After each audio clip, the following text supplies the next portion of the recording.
about, but again, you have to read the material. There's things that I absolutely have to not talk about in order to get through here. I don't even know that we'll finish today.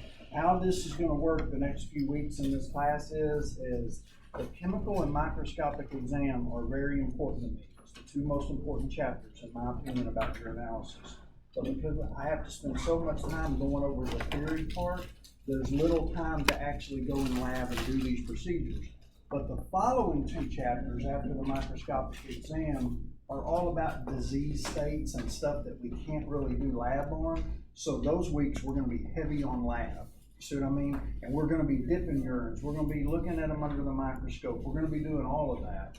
But I'm not necessarily going to be able, for example, to go to the chemical exam of urine today and then us go in there and dip them, okay? So we're going to be a little bit late to the game when it comes to that. Urinalysis, again, before I start getting all complicated on you, urinalysis is a very easy department to work in the lab, okay? You get urines, you look at the color and the clarity, you put a dipstick in them. They're going to make all these color changes. You either read them manually or you put them on a machine, and then you look at all the stuff under the microscope. That's the biggest part of the urinalysis section. But unfortunately, for your registry, they're not going to ask you how to dip a urine. They're going to ask you, for example, what's the principle of the procedure for the protein pad? Like, why does that protein pad change colors? What makes it change colors? You go talk to a tech, they don't even remember. You know what I mean? They're just gonna be like, why are you asking me that? Like, all I know is that I put it on that machine, if that thing changes to a certain color, that's a certain answer, okay? But we have to talk about the theory stuff because our whole goal is to get you guys to pass that registry test, all right? But I don't want you to get frustrated and think, I can't work in the urinalysis laboratory because I don't understand any of this stuff, okay? It's up to you to put in the work to read over this stuff to at least get a basic understanding of some of the things we're going to be talking about. Some of the things are going to make perfect sense to you, and some of the things you have to study. There's no way around it, okay? All right, so we're going to start off on page 73. Again, we're talking about the chemical exam of urine. We've already covered the physical part. Eventually, we're going to get to a point to where we've covered the physical part, and we're going to do the chemical part today, maybe in the next week too, and then we're going to do the microscopic part, okay? The reason this is so important is hopefully we will get to a point where you understand that if you look at a urine and it's red and cloudy, okay, and the chemical exam tests positive for blood, that when you look in the microscope, what should you already expect to be looking for? Blood cells. Red blood cells, right? Because it's red and cloudy, or pink and cloudy. It tested positive for blood on the chemical exam. So if you don't see red blood cells in that microscopic, there's a good chance something's wrong. Like you did something wrong somewhere along the lines, okay? Now, I'm just giving you a basic scenario, but we're also going to get to where it's yellow and hazy. Chemical exam is positive for nitrite and leukocytes. We got a patient with a urinary tract infection, so we're going to see bacteria and white blood cells in the microscopic. All right, that's how you put it all together. Okay, reagent strips. I'm in the first section on page 72.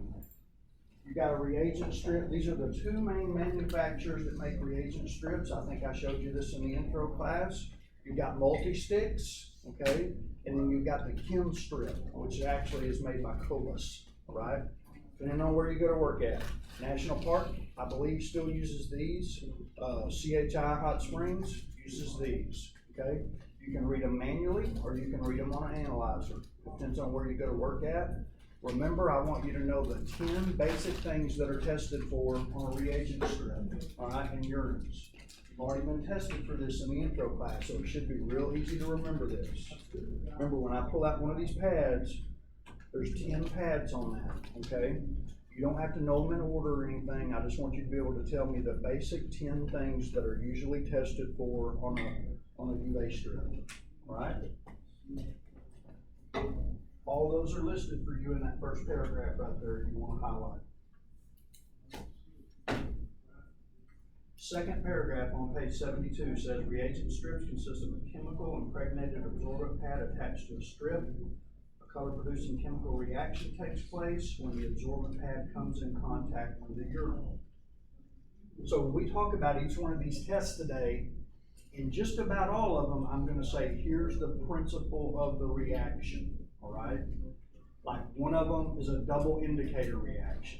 There may be another one that is the glucose oxidase principle. So you need to understand those principles, at least know the little saying, okay? And the book will explicitly point out what makes the colors change.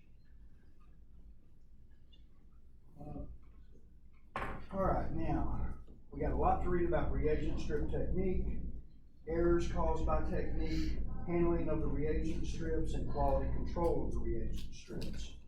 What I want to talk about first, and then I'm going to go to a box where I think it's a better learning tool. Before we even talk about the technique, I want us to read over errors caused by improper technique. I'm in the right-hand column on page 72. All right, everybody with me? I'm reading all this because all of this is important. This is very important what I'm fixing to read to you. Number one, formed elements such as red and white blood cells sink to the bottom of a specimen and will be undetected in an unmixed specimen. So before we put a dipstick in a urine specimen, we want to make sure we mix it. Okay? Guys, look, see this right here? Let's say I have a cup. I have a cup of urine and I swirl it around just like you guys did last week. Pour it over here. Usually it's mixed then.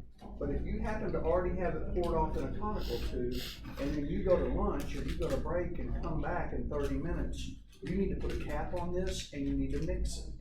Because anything you let sit in this position, whether it be blood or anything, if you let it sit long enough, gravity pulls all the cellular elements down to the bottom. Okay? So it's important to mix the specimen. I mean, that's common sense, guys, right? You got that? Allow the strip to remain in the urine for an extended period may cause leaching of reagents from the pads. Okay?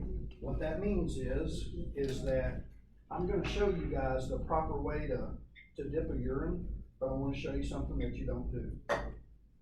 The main thing is these pads right here, you dip it into the urine, but you do it briefly. Because if you leave it in the urine, I just want you to kind of think of dyes in here, and if it stays in that water, all of a sudden it just starts floating in suspension, and it'll get on other pads, right? So you never want to just drop this in a urine and leave it there, or you don't even want to leave it in there for 10 seconds. You want to dip it briefly and then come out, and I'm going to show you guys how to do it in a minute, but you guys have already did this in the intro class, right? All right. Number three, excess urine remaining on the strip after its removal from the specimen can produce a runover between pads or adjacent pads, producing distortion of colors. To ensure against runover, blotting the edge of the strip on the absorbent paper and holding the strip horizontally while comparing it with the color chart is recommended. Again, I'm going to demonstrate this here in just a minute. You're supposed to follow the directions on the timing of the reactions. Do not memorize this. I just want you to know whichever company that you're using, if you have to read these manually, it will tell you on the bottle how many seconds to wait before you compare the colors. Remember when we did this, when you rolled it and you compare the color changes? There is one that I want you to remember. For most reagent strips, the leukocyte pad is read last. For whatever reason, they want you to know that because generally they want you to read the leukocyte measurement at 2 minutes. That's always the last one that's read usually, okay? Now, one thing about that is when we get in lab, I'm going to put some analyzers out and you're going to go hold it. I just dipped that urine and we put it on the analyzer and it waited 60 seconds and it took them all in, read them, and then kicked it out and printed out results.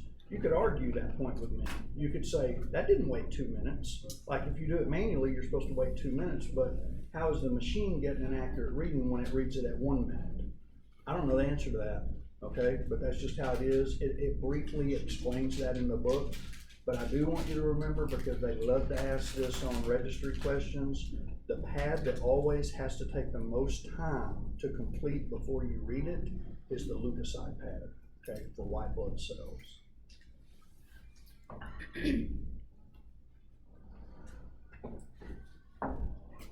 Number 5, a good light source is essential for accurate interpretation of color reactions. That's pretty much common sense. Number 6 just explains about comparing it with the color chart. It does state that you have to have enough light as well. Number 7, reagent strips and color charts from different manufacturers are not interchangeable, okay? You're gonna find out that sometimes if you have an analyzer that reads urinalysis results, you have to use their reagent strips. You can't use, for example, if you've got something called a Uratech, and it explicitly says you cannot use anything on this machine except Uratech chemical strips. You're forced to buy your strips from that company. And you're not supposed to, people do, but you're not supposed to, for example, use a multi-stick on a Uratech analyzer. Does that make sense? Mm-hmm. Just trust me, it's all about money, okay? They want you to buy those strips if you get that little analyzer. Number 8, specimens that have been refrigerated must be allowed to return to room temperature prior to reagent strip testing, as the enzymatic reactions on the strips can be temperature dependent. Now, up until now, all I've told you guys is if you refrigerate a specimen, let it come to room temperature because amorphous forms in the specimen, okay? But they also say these reactions will not work perfectly or the way they're supposed to if that urine is cold or if it's at a room temperature. So you're supposed to let it come to room temperature, all right? All right, now I've skipped some in your book, but I want you to turn to a chart on page 74. And I've already looked at your second test, and I've looked at the questions on it. You need to be aware of the stuff that's on Summary 5, Tac 1, okay? And we're gonna go through them, but it basically summarizes how you should care for the strips, how you dip a urine, and about quality control. So we're just gonna go straight from this chart on page 74. The first thing, care of the strips. It says store with a desiccant in an opaquely, tightly closed container. Okay, so you got it? This is a container, all right? I don't know if there's one in here, but there should be. There should be a desiccant in there. That desiccant is to make sure that these reagent strips stay dry and they don't become moist. It says store below 30 degrees Celsius, but do not freeze. These are kept at room temperatures, okay? These are not kept in a refrigerator, they're kept at room temp. Do not expose to any volatile fumes. Do not use past the expiration date. Do not use if the chemical pads become discolored. Just because I've seen these so many times, the one I just pulled out to show you guys a demonstration, they're discolored. I can already tell it, okay? So as a tech, after you've worked for a period of time, you would quickly be able to recognize that. It says remove strips immediately prior to use. I will tell you, you will always see techs, they pull out one strip at a time. If they're fixing to dip a urine, they pull out a strip, okay, over it, and then you put the lid back on. Do not expose them to light very long. Don't just ever open the lid and put it on the countertop and let this be open, all right? It can change the colors of these pads. All right, technique. I'll let you guys read all this, but I think I've got enough stuff out. We're just letting you know this is not real urine, it's saline with a little bit of food coloring. I'm just gonna demonstrate real quick the proper way that techs will dip a urine, okay? I'm probably gonna be going right by what it tells you in your reading in the next section, okay? The proper technique, I would always use a conical tube. I have seen techs force these into a urine cup, okay? I've seen it done that way. I don't think that's the best way to do it. I think it's better to do it in a conical tube. But I'm gonna dip this and I'm gonna explain what I'm doing. I'm gonna dip it in there kind of quick, but when I get finished, as you guys are gonna see, I'm gonna be kind of reaming this on the edge as I come out to get rid of some of the fluid. It's still not getting rid of all the fluid that's on here. Then what I'm gonna do is I'm gonna go down to my paper towel, and all labs usually have one of these by the urine instrument. After I ream it on the side, I'm gonna take it on the edge. I'm not gonna turn it over where the pads hit it. On the edge, I'm gonna place it here briefly, all right? And when you see me do that, it's gonna leave a little line on a paper towel. If you go into any urinalysis laboratory, you'll see a paper towel like this, and it'll have about 20 of them lines on it, okay? Because they do it every time they dip a urine. So here's the proper way to dip a urine. Now, I've made it easy because I've filled this up almost all the way. You don't always have enough urine to do that. Sometimes the urine, you've only got 2 mils, and you have to manipulate this in a way where it covers all the pads. In other words, you have to kind of turn it on edge, all right? So this is how I would dip this urine. I go into it briefly, all right? So I go in about this long. Now watch when I'm coming out. See how I'm reaming the side like that? Okay. And then I take it down to my paper towel, like so. I've got it on edge. And then I'm gonna of course have a timer going, and I'm gonna be rolling up the side of this looking at color changes. Everybody with me on that? Or you're gonna set it on your instrument, and then the instrument's gonna take it in and read all of them. Everybody see that? Anyway, that's the proper way that you should do it. And again, you'll see napkins that have that little wetness on it, lots of strips. Sometimes you'll go up and you can tell if somebody's busy in urinalysis by how many of those wet lines you see.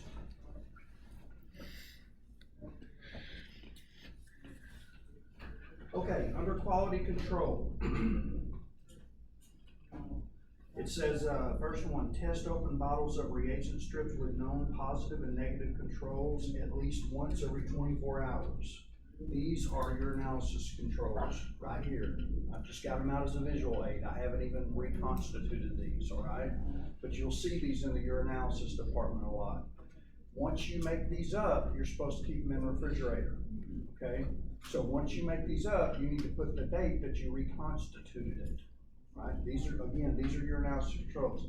These are usually what they use at hospitals. These are usually what they use at clinics, okay? At doctor's offices, they give them to us when they're expired. See, I got a blue lid and a white lid. One of them's a normal, one of them's an abnormal. All I can tell you is read the directions. It'll tell you how to do it. In these big bottles, you have enough fluid that you can pour it over into a conical tube. From what I never had to do these droppers where I worked at, because we always use the COVA controls. I think what you're supposed to do on this is actually take the reagent strip and just squeeze it and let it run down the strip, okay? Again, it depends on where you work at, okay? But these are controls that they use at clinics. They've always got package inserts. This is a brand new box. Read the directions. Believe it or not, dipping urines is a wave test, so you don't have to have an associate degree in medical laboratory technology to do what we're talking about, okay? LPNs can do it, assistants can do it. Oh, there's another thing I want to tell you guys about cross-training. It hit me 2 days ago. I had to go have my blood drawn at a clinic in town. First of all, the phlebotomists were very, very busy, but I actually had to have a chest x-ray and I had to have an EKG and all of that. The girl that did my chest x-ray, she also draws blood in the laboratory, the x-ray tech, all right? They cross-trained her how to do that. She does EKGs and she does x-rays.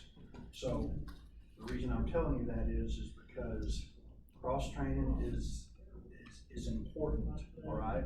The more you know how to do, the more you're wanting, okay? And this girl was running around. I mean, she was busy. I mean, she was taking an x-ray. She was taking somebody for an EKG. I could tell somebody hadn't got to work yet, you see what I mean? Because she was doing it all. So I am just letting you know, have an open mind when you go to clinicals.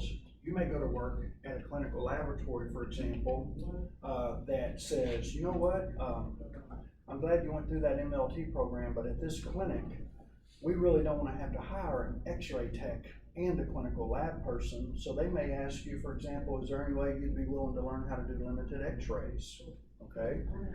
We had a girl that went through our program that was already an x-ray tech in Waldron, Arkansas. And the clinic that she worked at paid her to come through our program and also become an MLT. And so she graduated the MLT program. She also graduated the x-ray tech program. And I hope that they pay her a lot of money, because I would definitely required if it was me and I had to have 2 degrees to work at that office, but you can understand how much job security she had now, right? Think about that. Yeah. If you're an X-ray tech and an MLT, it more than likely is gonna take 2-degree people to replace you. So, I mean, you might think, well, that's too much time to spend in school, but I'll bet you that she's got good job security there and that paid for all of her education. All right, number 2, resolve quality control results that are out of range by further testing. That's like any other test. It says test reagents used in backup tests with positive and negative controls. We will talk about confirmatory tests. I don't know if we'll get to it today, but remember in the intro class where I told you guys, I think I demonstrated the sulfosalicylic acid test. Remember where we were testing for protein? I told you about the ICTO test, the acid test. You guys remember that test question? We talked about knowing what the backup test for. If you do backup tests at your laboratory, you are also required to do that backup test with these controls. Okay, I'm just letting you know that. You have to do that.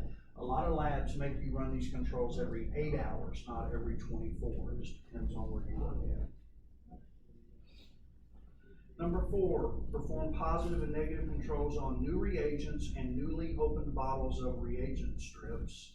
The 5th one says record all control results and reagent lot numbers. We're actually going to have a lab where I have you guys do this, because I'm going to have y'all make up brand new controls. I'm going to give you the brand new quality control sheets, and I'm going to make copies for everybody, and I'm going to let you do the controls, okay?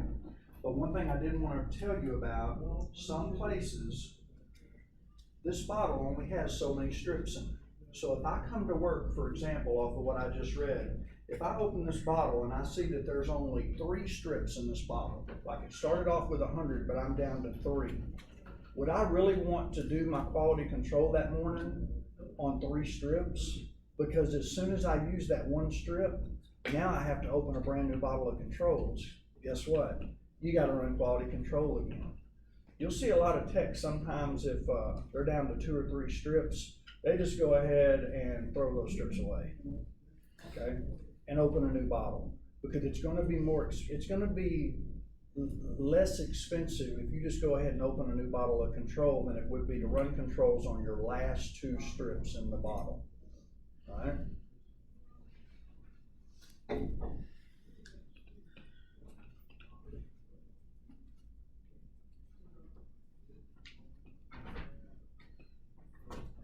All right, I think we've covered everything. Do you guys have any questions about the dipsticks, even from the intro classes, or anything that you did in that you didn't understand?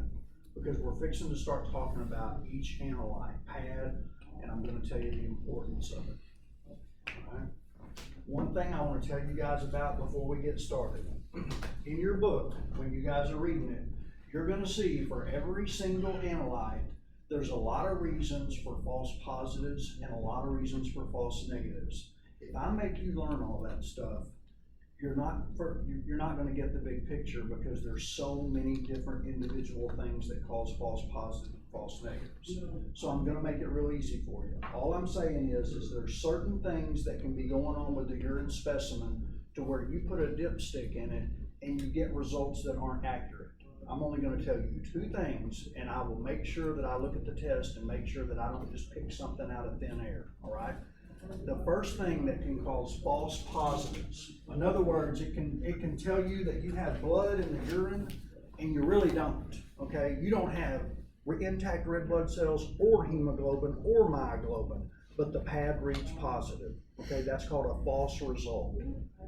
Same thing for bilirubin, for example. Something's going on that's causing that pad to read positive every time, but there's not bilirubin in the urine, okay? The only thing I want you to know about something that causes false positives is highly pigmented urines, okay? So write that, it's in your book, but if you want to write down things that cause false positives are highly pigmented urines.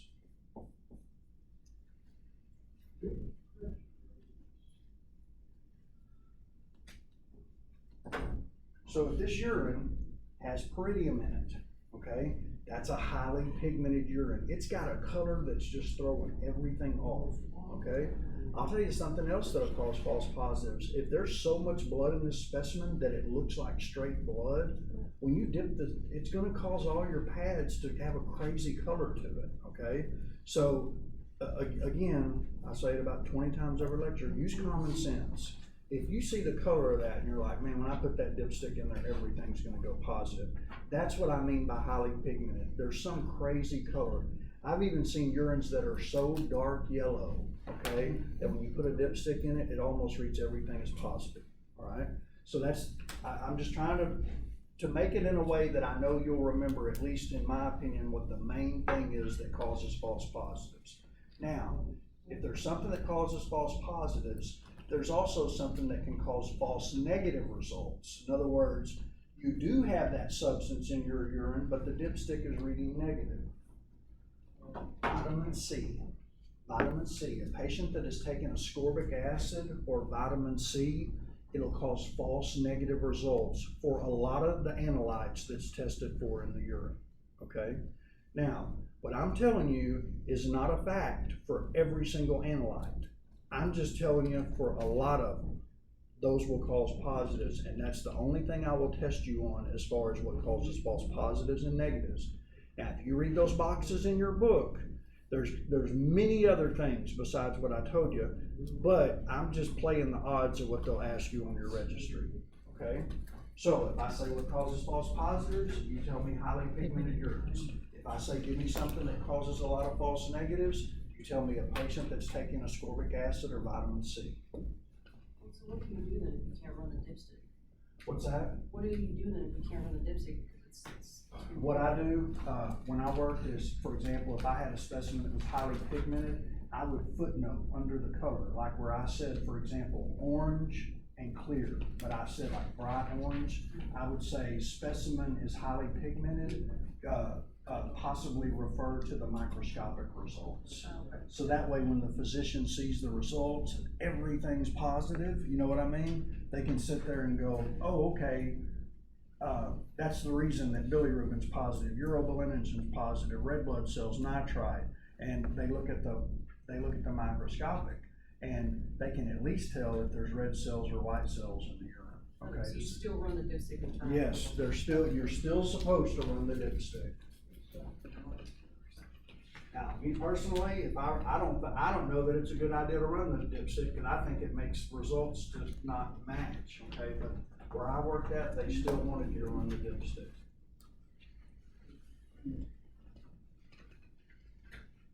Okay, first thing we're going to talk about is the pH of the urine specimen.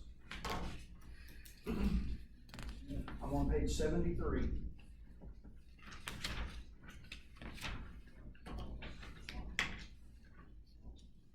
Before I go to that, remember, these things, you don't want to expose them to light. Somebody tell me, why is the desiccant in here? To keep it dry. To keep it dry, okay. You don't want to expose it to volatile fumes. I think the only other thing is you're not supposed to expose it to heat. That's why it's kept at room temperature. All of that information can be found under handling and storage of the reagent strips. All right, I'm on page 73 in the right-hand column under pH. Go about halfway down in that paragraph, and it says the pH of a normal random urine sample should range between 4.5 and 8. Everybody see where I'm at in that sentence? The pH of a normal random sample can range anywhere from 4.5 to 8. So why do we measure pH? I'm just going to try to make it simple and understand, why does physicians or nurses or whoever's ordering those tests, why do they want to know the pH of the urine specimen under clinical significance? It says the importance of urinary pH is primarily as an aid in determining the existence of acid-base disorders of metabolic or respiratory origin, and in the management of urinary conditions that require the urine to be maintained at a specific pH. Okay. I'm not just going to keep reading this, but the next section, I want us to think about something. Something that's real common that we've already talked about in this class, I think Haley brought it up. What is a common condition people get that causes them a lot of pain, Haley? Kidney stones. Kidney stones, okay, or renal calculi. If you have a renal calculi, all right, forget what it's gonna cause to the urinary conditions, how they, the medications they give you or how they treat that, a lot of times is based on giving you a medication that's either gonna make your urine real acidic or real alkaline, all right? So if a doctor is treating Haley and they say, well, since you have this certain kidney stone, this kidney stone doesn't precipitate much in an acid urine, all right? So they're gonna give her some medication. Well, naturally, they need to check the pH of her urine to make sure it's acidic, right? What if they're giving her that medication and they need to give her more, right, to make that urine acidic? Now, that's one of the main reasons they do pH, is they're checking medications that are given for kidney stones. The other thing is, and what's even more common than the kidney stones, is patients that have urinary tract infections.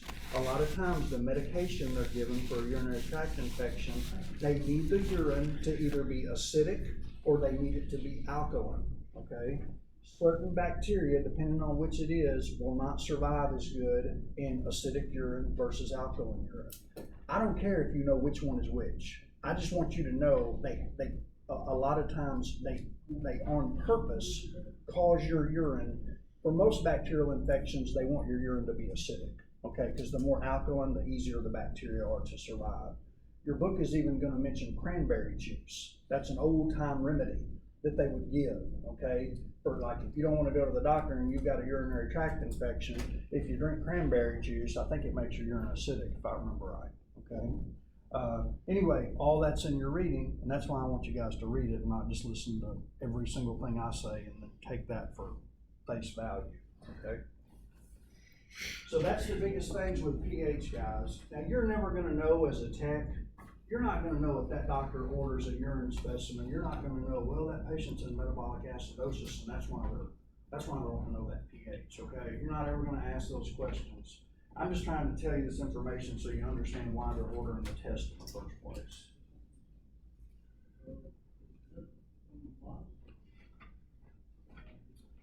Okay, I'm on page 74.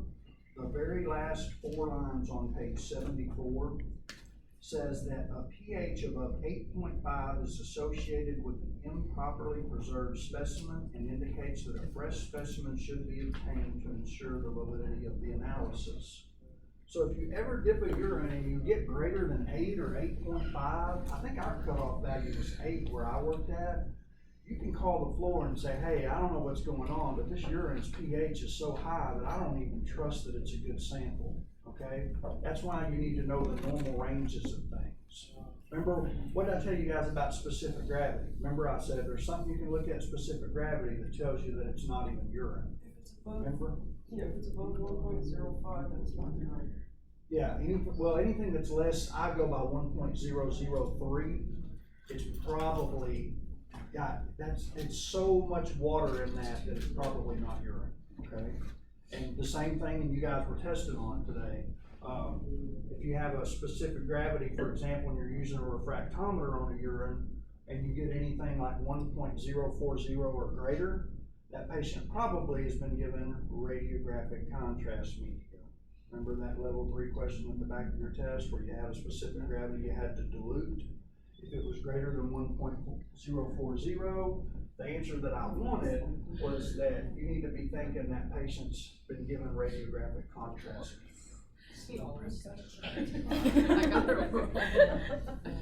I believe, unless this edition has changed, that's one of your case study questions as well. Yeah, it is. Yeah, they need to work on this book. Yeah. A lot of the case studies, the answers The case studies, it's aren't not even right in the book. On the back of the book, they don't match up. I found one of them where they took 2 questions and smushed them together into one answer. It was question number 4 and question number 5, and it answered one of them and then 3 of them, and I was just like, I looked it up. It was more like you just left it open for discussion, you know. But that wasn't even really a question. Yeah, I remember that one. Well, I'll look at the question and back to the book. If the answers are there, though, No, far I as- know, because okay. I'm pretty sure the answer for that one was there, Yeah, I'm but pretty sure still. that answer, I do remember reading. Okay, They need to work on this book. reagent strip reaction, when we talk about these analytes, guys, the biggest thing, if you don't have a lot of time to study and you're like, okay, I'm getting confused, I'm getting information overload, what I would like you to do is take the analyte, know what the normal range is. Some of them are real easy because the normal is negative, right? Okay, know what is normal, and then know the main reasons they test for it. Like, why are they doing it? I don't just memorize the word but know nothing about it. But then I need you to know the principle of the reaction, okay? And that's what we're fixing to talk about on pH. Look under the reagent strip reaction on page 75 for pH. And I want you to circle or put an asterisk, whatever you have to do, about 4 lines down into that. It uses what's called a double indicator system. That's what they're gonna ask you on the registry, okay? They're not gonna ask you to explain, well, what causes it to go from yellow to orange and then from blue to gray, you see what I mean? But they have a little phrase on a lot of these. So there's gonna be one we're gonna talk about for glucose that uses what's called a double sequential enzymatic reaction. How do I remember that? Because it was brainwashed into me when I went through MT school, okay? So remember, if you see on a test question and I say this analyte uses a double indicator system, I'm talking about pH, okay? Now you can read all about that if you want to and understand why they call it a double indicator system. It has to do with the pH reaction and what makes the pad change colors. But I'm not going to ask you that on the test. I will ask you a double indicator system, all right? It shows that reaction underneath that paragraph for those of you that are interested.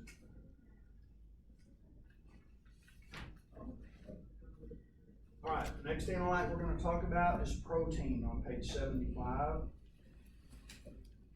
Very first sentence, right-hand column on page 75 says, of the routine chemical tests performed on urine, the most indicative of kidney disease is the protein determination.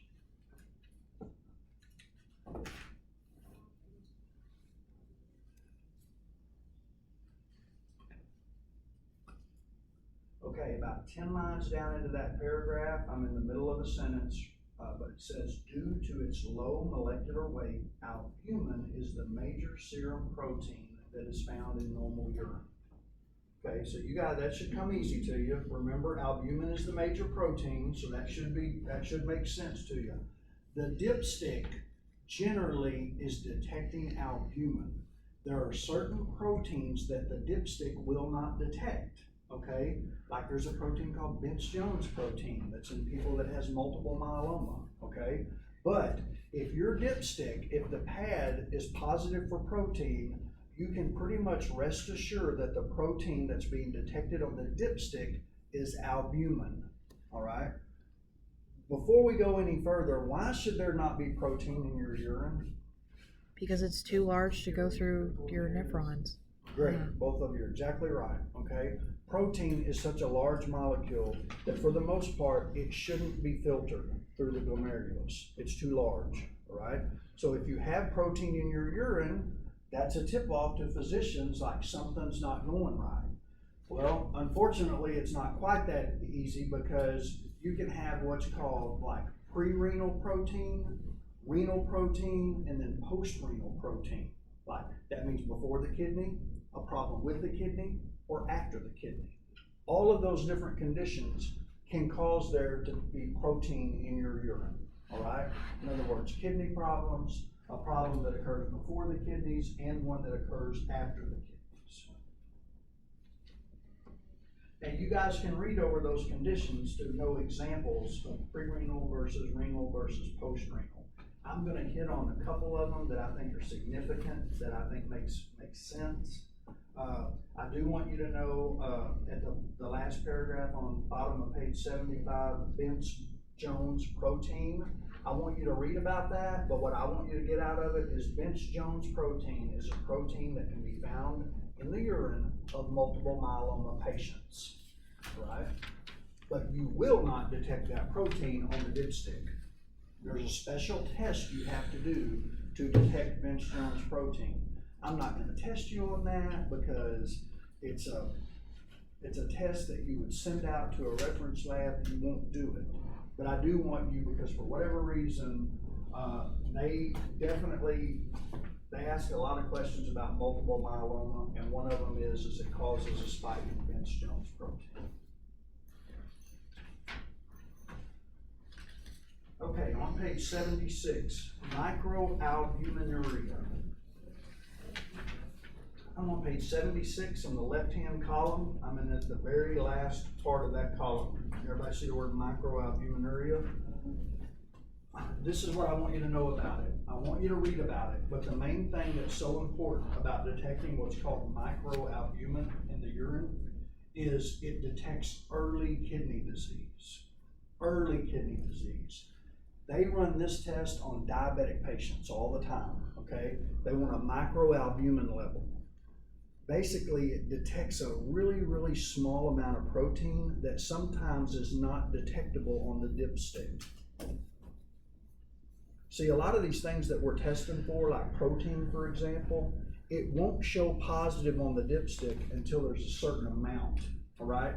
Like trace amounts or something like that, it basically has a buffer where you won't see that. It won't show up positive.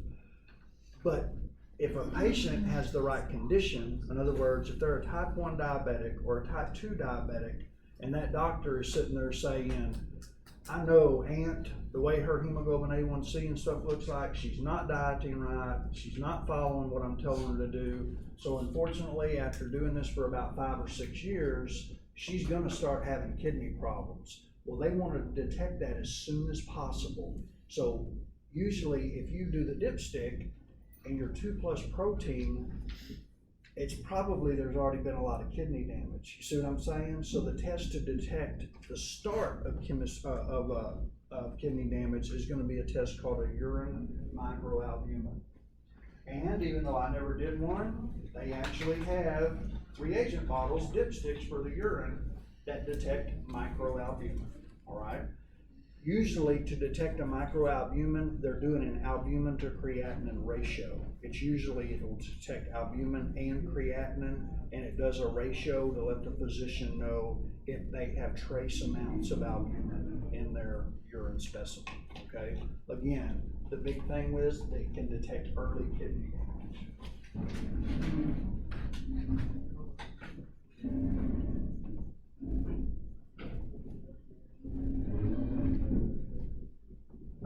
The word orthostatic proteinuria, I'm in the right-hand column on page 76. I just want you to know that certain people, after prolonged standing, will have protein in their urine. Orthostatic proteinuria, that's what that word means, okay? Usually this condition goes away if the patient lays down for an extended period of time, all right? Orthostatic proteinuria, that's a key term I want you to know. Post-renal proteinuria.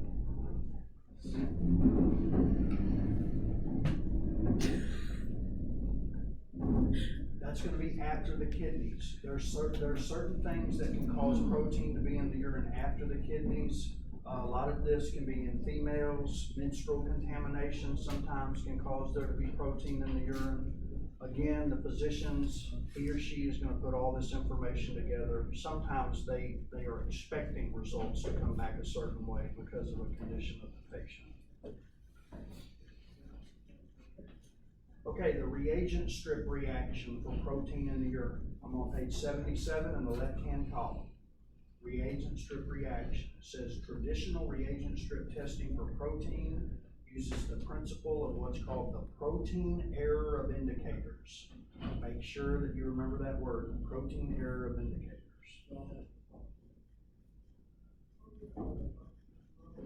It goes on to explain how this works. Basically, they can detect protein by a change. They can have the pad at a certain pH. If there's protein in the urine, it actually changes the pH of the pad, which is directly proportional to how much protein's in the urine.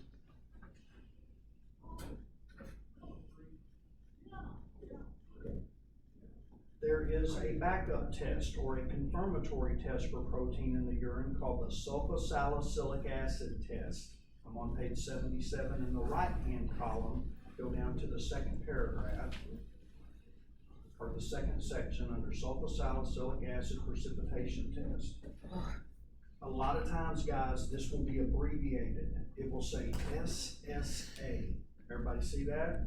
SSA. It says the SSA test is a cold precipitation test that reacts equally with all forms of protein. It goes on to say all precipitation tests must be performed on centrifuge specimens to remove any extraneous contamination. Most places that I've checked with recently have stopped doing the sulfosalicylic acid test. When I worked, we were required on any test that showed positive for protein on the dipstick, we had to do the sulfosalicylic acid test. So that is a confirmatory test for protein. You guys have seen me do this test in that lab, okay? I probably will have you do the test, but I want you to at least recognize that, because one thing I want you to know is there's 4 tests in a urine that have confirmatory tests that go along with it. You may or may not have to do them. Protein is one of them, and again, it's called the sulfosalicylic acid test. Protein, okay, if it's in the urine and you add a weak acid to it, that protein will precipitate. It makes it become hazy. The more hazy or the more turbid it becomes is the higher strength of a positive reaction you have. Usually you add equal amounts of acid and urine, and then you mix it up and you look for a line behind that tube. You can't see a line at all, but there's a lot of protein in that specimen. Something on a note where it may hit home with some of you, if you're ever pregnant, for example, one thing they'll be doing urine specimens on you through pregnancy, because one thing they don't want you to have is protein in your urine. Okay, a lot of times that's because when certain moms become pregnant, it usually goes away after you deliver, but you develop high blood pressure. If you develop high blood pressure, that in turn is going to cause you to have protein in their urine, and that's when those gynecologists tell you, hey, you need to go on bed rest, okay? Because if it gets to a certain state, it can cause you to have eclampsia, okay, which can be a danger to the baby. I had that when I was pregnant with my son. They made me do a 24-hour urine collection because of it. And then they put me on bed rest. Yep.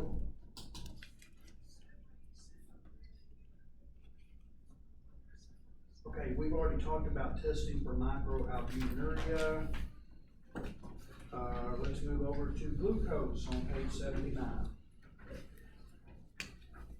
Actually, I've got about 3 minutes, still 10. Let's go ahead and take a 10-minute break, and then we'll go for about 40 more minutes, get as far as we can get.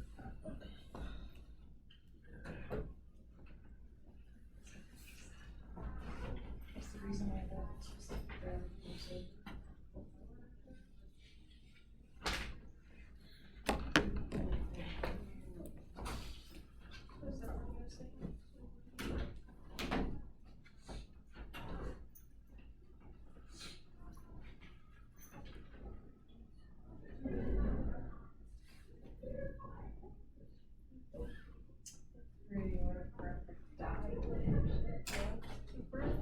Is the radiographic dye usually the same thing as the radio? Anything if you put radiographic dye. What's the other thing you said though? Is that you said radioactive dye? Try to keep it. Radiographic. It's the dye they put in before they're taking certain x-rays, certain types of x-rays. Okay. Thank you. Let's check.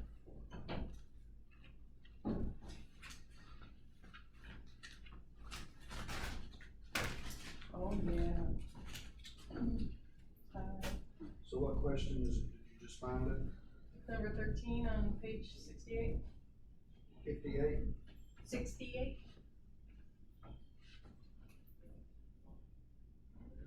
Oh, no, I'm talking about a case study. Yeah, well, there isn't one, but that question is the closest finding. But the only case study that I seen match the test was number 3 on page 69.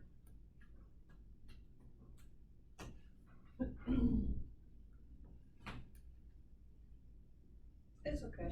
It's over. We're in chapter 5 now. Yeah, number 3 was on the test, wasn't it? Yeah.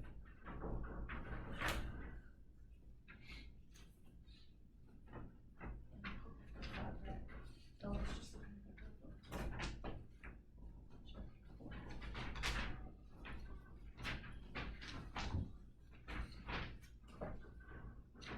they say something about plasma. Yes. She gotta have the word out now. That biohemoglobin.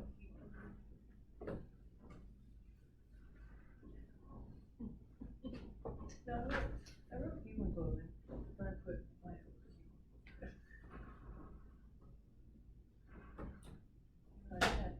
I did it first. I did it first, but then when I went to like the biohemoglobin area, it's like that word is way too long. Don't remember. There's some case study where one has relationship with the universal with patient.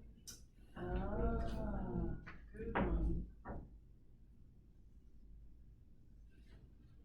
There you go.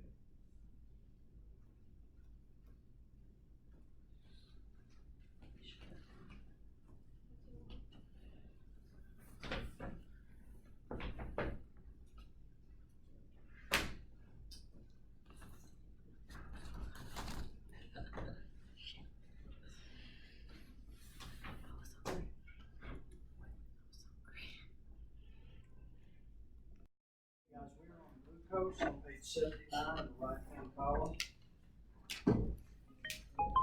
First sentence there, because of its value in the detection and monitoring of diabetes mellitus, the glucose test is the most frequently performed chemical analysis on urine.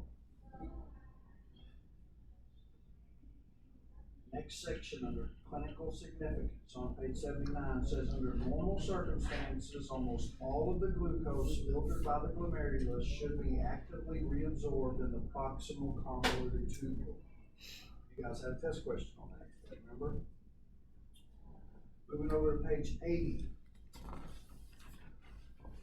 Very first full sentence on page 80 says the blood glucose level at which tubular reabsorption stops for glucose, that's known as the renal threshold, is approximately 160 to 180 milligrams per deciliter.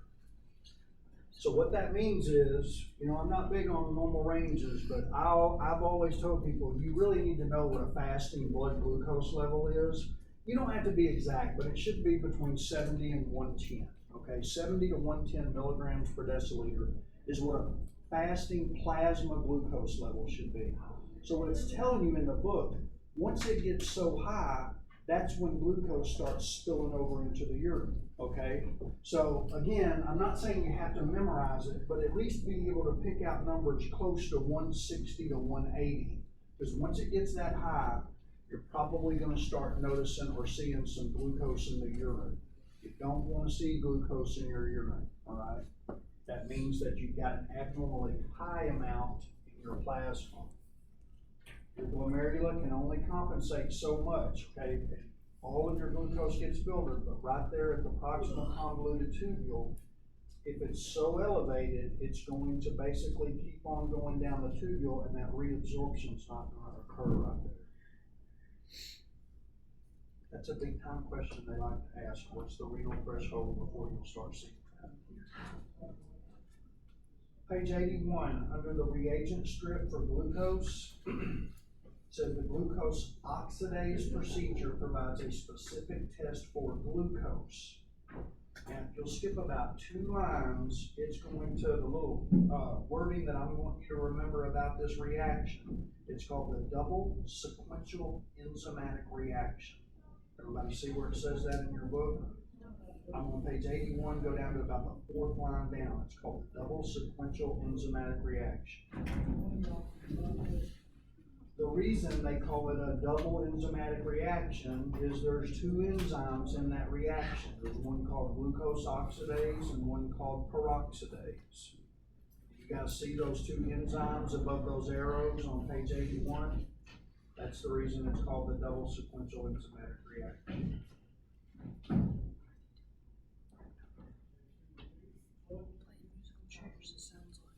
This is one of the analytes there is a confirmatory test for, or whatever you want to call it, a confirmatory test or a backup test. It's called the copper reduction test. All right, the copper reduction test talks about that at the bottom of the left-hand column on page 81. You guys have seen us do this test.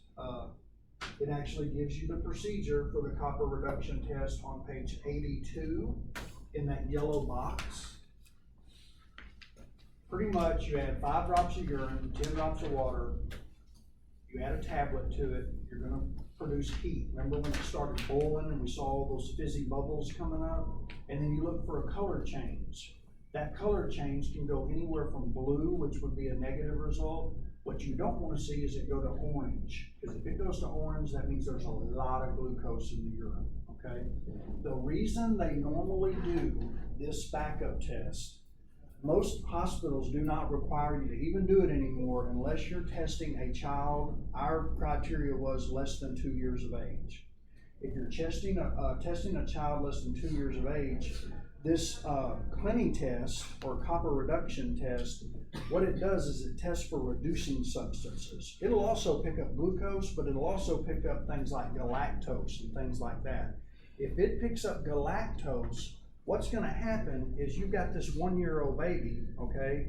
It'll be negative on the reagent strip, but when you do this backup test, this copper reduction test, it'll be positive. The whole reason you're doing it, or the only reason that I know that places do it, they're testing for galactose. If a baby does not have the enzyme that can metabolize galactose, it's kind of like that PKU test, it can cause harm to the baby, okay? So if you have too much galactose, this test will be positive. You've got to let the physician know. I think it's one of the only tests in urinalysis that if you got a positive result, that we had to call that to the doctor, okay? It's a positive Clenny test result. They're checking for a condition called galactoseuria, right?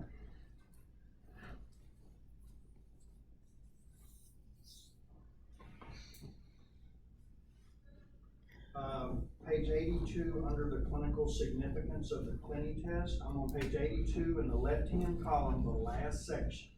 Go down about 3 lines, it says galactose in the urine of a newborn represents an inborn error of metabolism in which lack of an enzyme, I'm not worried about you naming it, this enzyme prevents the breakdown of ingested galactose and results in failure to thrive and other complications, including death.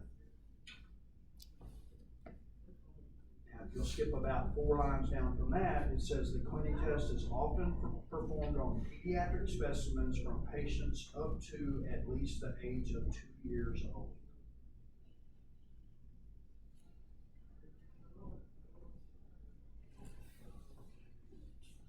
If we've still got tablets that are good in there, I'll let you guys do that procedure, okay? So you can see it. Oh, there is one more thing about that procedure you need to be aware of. Let me make sure I know where it's at in the book. Okay, go back on page 82. Page 82, go to the first full paragraph on page 82. It says, care must be taken to observe the reaction closely as it is taking place, because if there are extremely high levels of glucose, there's a phenomenon that may occur called the pass-through phenomenon, all right? Now, I'll let you read all about that, but basically what happens, if there is so much glucose in that specimen, what it'll do if you're not watching it close, remember how I told you to watch it when it bubbles, and when it stops bubbling, that's when you compare it to the color chart? There's a phenomenon that occurs. Remember I told you to add 5 drops of urine and 10 drops of water. When the bubbling occurs, if you'll watch it, sometimes it'll go from blue, it'll go all the way to orange, and then back to blue, all right? That means there's so much glucose in there that the reaction basically went 2 ways. So how you stop that from happening is there's what's called a 2-drop method, where you only put 2 drops of urine, okay, and 10 drops of water. If you think about it, all you did is you diluted the specimen, right? And then you won't have that pass-through phenomenon. So if I take you in there right now and we got out this Clenny test reagent kit, there's 2 methods. There's one called the 5-drop method and one called the 2-drop method. So for people that are extremely high in glucose, you have to do the 2-drop method, all right? So anyway, your book will explain that to you in that reading right there. That's called the cleaning test.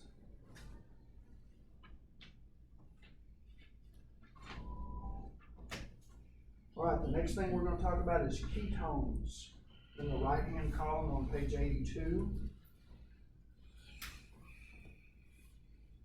says the term ketones represents 3 products of fat metabolism.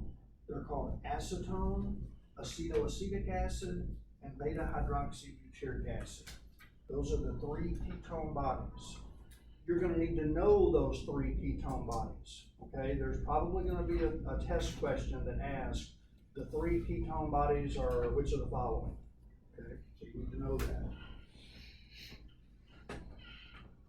Under the clinical significance, it says clinical reasons for increased fat metabolism include the inability to metabolize carbohydrates as occurs in diabetes, increased loss of carbohydrates from vomiting or from starvation.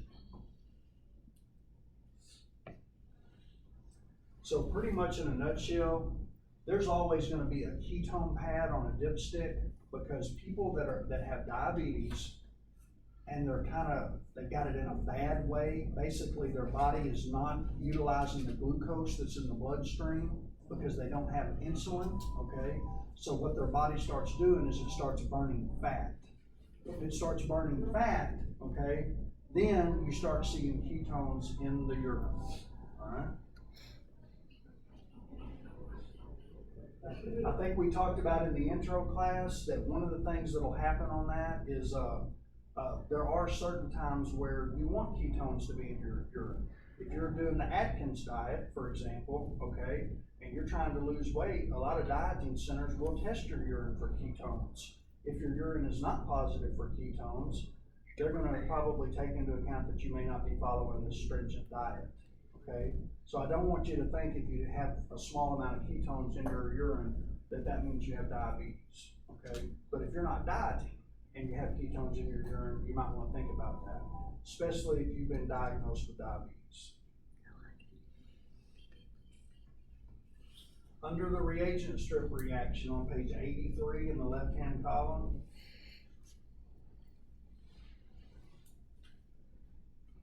first paragraph on page 83, the 3 ketone compounds are not present in equal amounts. It gives you the percentage of each one. Okay? The next paragraph says reagent strip tests use what's called the sodium nitroprusside reaction to measure ketones.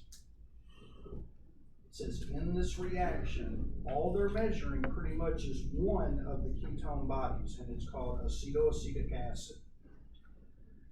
If it reacts with sodium nitroprusside on the pad, it will create a purple color, okay? So your pad on the dipstick, it will turn purple if you have ketones in it.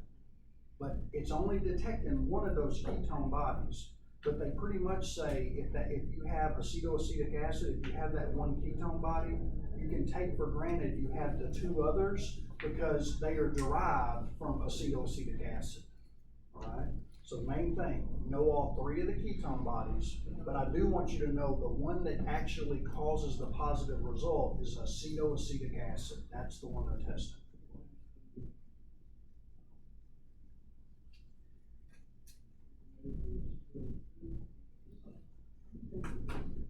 There is a confirmatory test for ketones called the acid test. That's ACETEST. Talks about that. Look at the left-hand column on page 83. Go down to the last paragraph in the left-hand column. It says the acid test tablet has been used as a confirmatory test for questionable reagent strip results. It goes on to talk about really the reason that the acid test, the pill form, was even developed was because you can also test for ketones in the serum. And if you have these pills, you can dilute the serum and see just how strong the ketone result is. Where I worked at, they actually did the serum ketone in the chemistry department. If you got a positive result, you had to do a serial dilution. You would have to take that serum run it straight, do a 1 to 2, a 1 to 4, a 1 to 8, and a 1 to 16.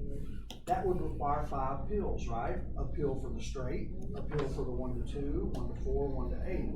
Once you make the dilution, you just add 1 drop on top of this pill, this acetest tablet. It uses the same ingredient that it does on the reagent strip. It uses sodium nitroprusside, okay? And it's the same color. If the top of that pill turns purple, that's a positive acetest reaction, and that would be positive. Some places they require you to do the backup test, some places don't. But pretty much after what we've talked about so far, I want you to know that there's a confirmatory test for protein. What's that one called? SSA. Sulfosalicylic acid, right? And then there's one kind of for glucose, although it's only normally done on newborns, okay, when you're trying to detect galactose, that reducing sugar, and that's called the Cleaning test. And we got one for ketones that we just talked about. Acetest. The only one we have not talked about, there's only one more left that you really have to know, and it's for bilirubin. We'll talk about that if we get to it. Icto? Yes, the Icto test.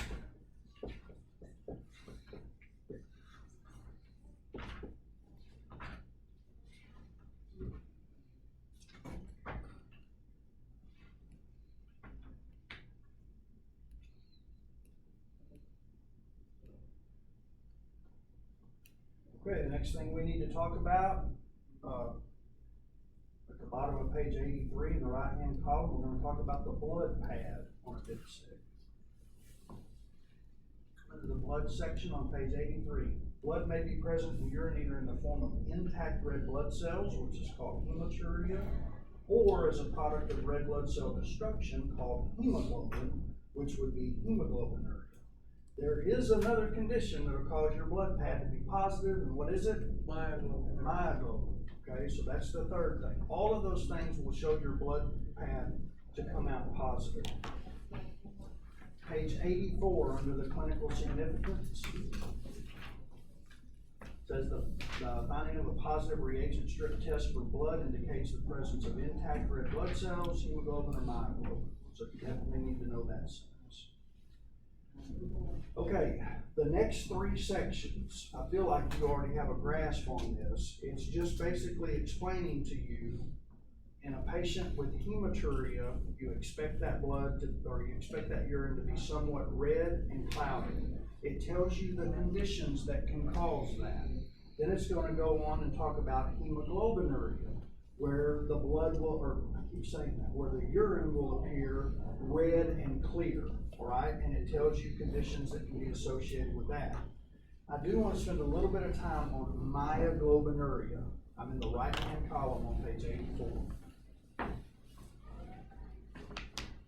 First of all, the urine or the specimen with myoglobin will be red and clear. Sometimes it'll say reddish brown and clear. It says myoglobin not only reacts positively with the reagent strip test for blood, but it also produces a clear reddish brown urine. That's known as myoglobinuria. Basically, myoglobin is introduced into the urine a lot of times due to muscle damage, okay? There is a term known for a person that has a lot of muscle damage. This is going to be, for example, someone that's been in a car wreck. Maybe something has fell on somebody, and it's called rhabdomyolysis. Rhabdomyolysis. Now, this is not that common. I mean, you're not going to hear too much about it, but the reason that you need to know at least what myoglobinuria is myoglobin in the urine is toxic to the kidney, okay? That's why you've got to watch out for somebody that's been in a very, very severe car wreck, for example. If there's enough muscle damage, that can be toxic to the kidneys. If your kidneys shut down, you pass away. So you understand how that can really go south real quick, okay? So you got to worry about myoglobin being in the urine because it's toxic to the tubules of the kidney. And then you can actually go into what's called acute renal failure. That's not good unless they can fix something, okay? So that's the importance of myoglobin in the urine. The reagent strip reaction for blood. Next section, I'm on the last section on page 84. You need to remember the phrase called the pseudoperoxidase activity of hemoglobin. Does everybody see that? The very first line under the reagent strip reaction on page 84. It says chemical test for blood use the pseudoperoxidase activity of hemoglobin.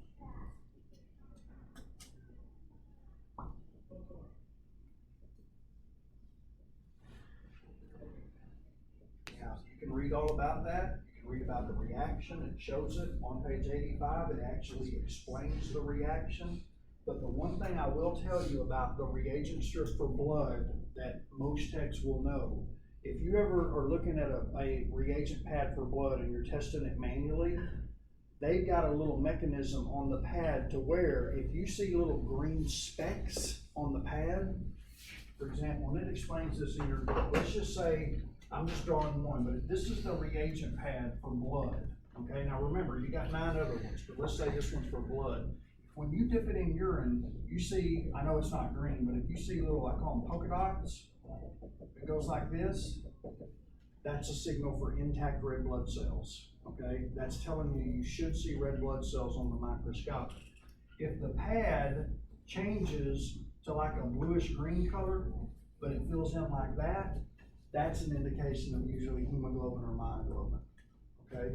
I only tell you that because I've done it so many times that if you ever see the polka dots, then if you're looking at that microscopic, you should see red blood cells and lots of them.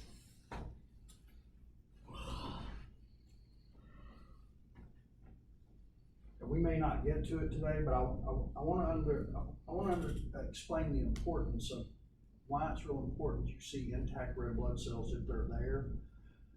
A normal blood, or not a normal urine, you really shouldn't see too many red blood cells on the microscopic. And there'll be a whole chapter devoted to this. But you have to be able to focus that microscope because a patient that comes in with a kidney stone, usually that stone moves just enough that you'll see like 2 to 5 red blood cells per high power field on the microscope, okay? Sometimes that's all that ER physician needs to hear. He or she says, you know, after they've also took photographs and all that, they say this person's got a kidney stone, okay? So you need to be able to correlate a reagent strip that tests like small blood or blood trace. You need to be able to see those red cells if they're there.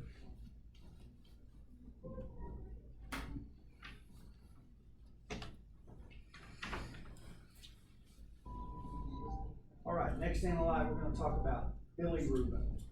I'm in the right-hand column on page 85. Okay, bilirubin production.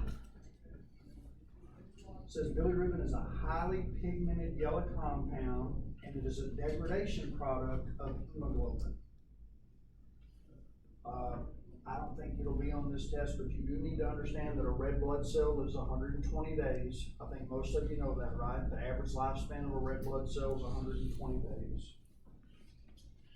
It says the liberated hemoglobin is broken down into its component parts: iron, protein, and protoporphyrins. Now there is a picture on page 86 that will show you the breakdown of the red blood cell and the hemoglobin and the iron and all of that. You will not be tested on that.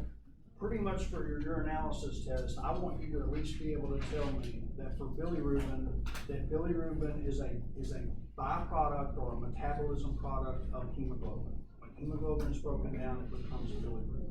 Now there is a large process, and we'll talk about it in chemistry, where that bilirubin has to go to the liver and that bilirubin has to become conjugated, okay?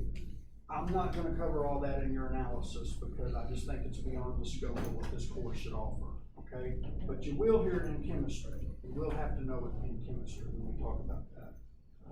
Okay, clinical significance on page 86 in the left-hand column. The main thing I want you to know about bilirubin being in the urine is a lot of times you'll see it in the urine if you have bile duct obstruction.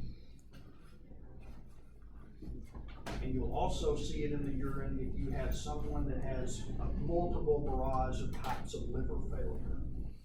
Again, a patient that has hepatitis. If you ever test a urine that has an amber color or that has a somewhat jaundice color, more than likely it's going to be positive for bilirubin. Okay? And if it is positive for bilirubin, make sure you should already have them on that you are wearing gloves. Okay?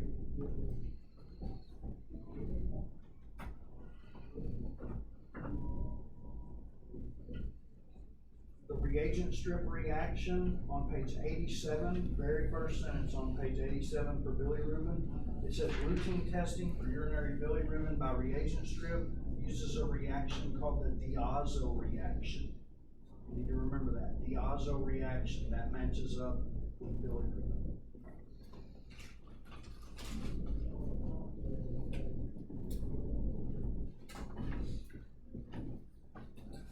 Okay, go down about 5 lines. I think this is important. Because bilirubin is one of the worst about pigmented urines. Go skip down about 5 lines. I'll give you guys time to find it, but it starts, I'm in the middle of the line. It says reagent strip color reactions for bilirubin are more difficult to interpret than other reagent strip reactions and are easily influenced by other pigments present in the urine. I remember when I used to work, it got to a point because we put our dipsticks, we put them on an analyzer and the analyzer read them. If that urine was anything other than yellow and clear, like if it was dark yellow or anything like that, it always read positive for bilirubin. But then we would do that backup test, the icto test, and it would be negative, okay?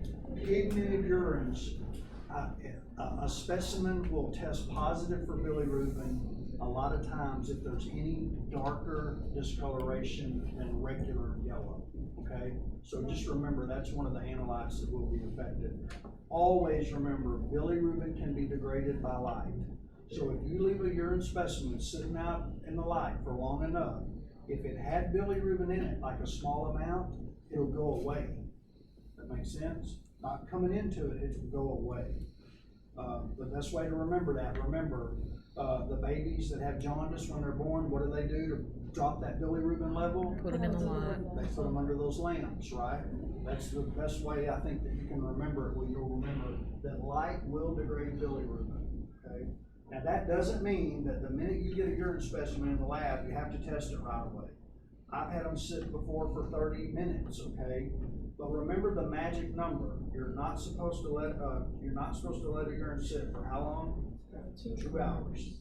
You're supposed to test it before 2 hours. That's the magic kind of goal line that you don't want to go over.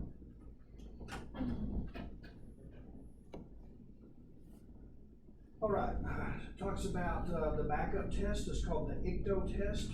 I'm at the bottom of page 87 in the left-hand column. I'll at least show you guys this test if I don't actually do it for you.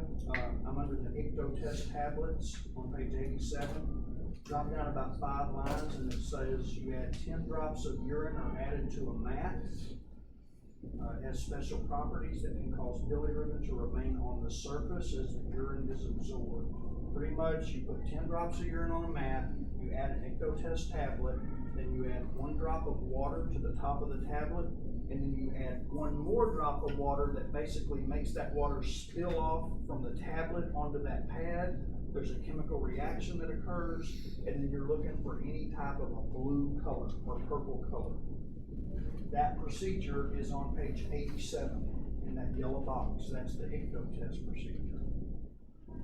I will not ask you on your test, tell me from start to finish how you do that test. Because you know what, when you go to work in a lab, if you don't know how to do it, open the procedure manual, cookbook it, okay? I'm not gonna make you memorize that. There's too much other stuff in this chapter you're gonna need to know, okay? But I do expect you to be able to cookbook it. Like if I say, Haley, you do the icto test, if you've got directions there, you should be able to do that, okay? Now, after you do it 1,000 times, you won't need to bring the directions out no more, okay? Okay, I think that's a good place to stop that. We will pick up next Friday at your own